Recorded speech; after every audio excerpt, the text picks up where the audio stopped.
Xavier Bertrand, depuis le 7 octobre, les Français de confession juive sont confrontés à une vague d'antisémitisme sans précédent depuis la fin de la Seconde Guerre mondiale, en lien avec la situation au Proche-Orient. De quoi cette flambée de haine anti-juive est-elle le marqueur dans une société aussi complexe et divisée que la nôtre en 2024 ? À la fois l'ignorance, à la fois aussi la folie entretenue par certains.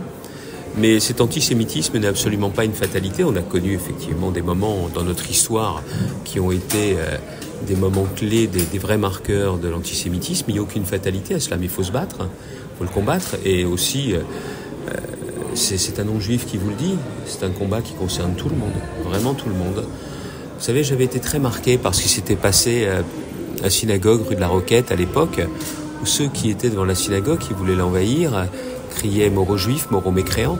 Et ceux qui ne comprennent pas que c'est un sujet, un fléau qui concerne tout le monde, que l'on soit juif ou pas, n'ont rien compris.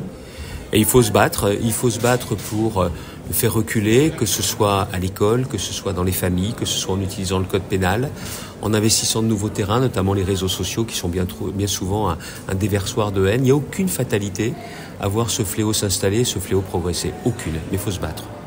On est à quelques jours des élections européennes maintenant, avec le Rassemblement national donné largement en tête par les sondages.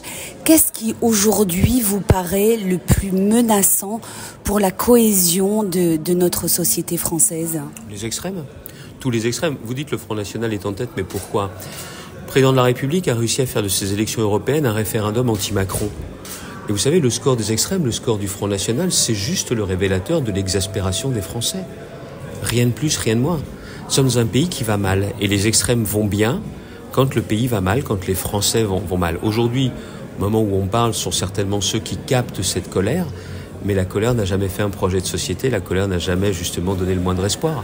Vous savez, je le vois dans ma région, quand on se bat pour sa région, quand on se bat pour ses concitoyens, je pense qu'ils le voient, je pense qu'ils le sentent et qu'ils font confiance. Ce que j'ai fait dans ma région, c'est tout à fait possible de le faire au niveau national.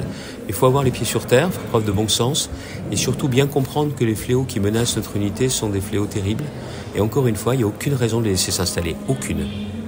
Une dernière question, quel message vous avez envie d'adresser aujourd'hui aux Français juifs qui vivent dans l'inquiétude et l'incertitude quant à leur avenir même dans notre pays ? Les questions que vous posez, les inquiétudes que vous avez, elles sont celles de toutes et tous. Mais vous avez aussi des responsables publics, des responsables politiques qui ne sont pas seulement dans un camp ou dans l'autre, qui sont à vos côtés parce qu'ils savent que vous êtes indispensable à la France et que nous avons besoin, l'impérieuse nécessité de vous protéger, comme nous devons le faire pour chacun. Et comprenez bien que même si aujourd'hui les inquiétudes sont là, enfin c'est pire que les inquiétudes, c'est parfois une véritable angoisse quand on a dû changer son mode de vie, il y a aussi des responsables qui sont à vos côtés et qui se battent pour vous. Et ça, je crois que c'est essentiel de l'entendre.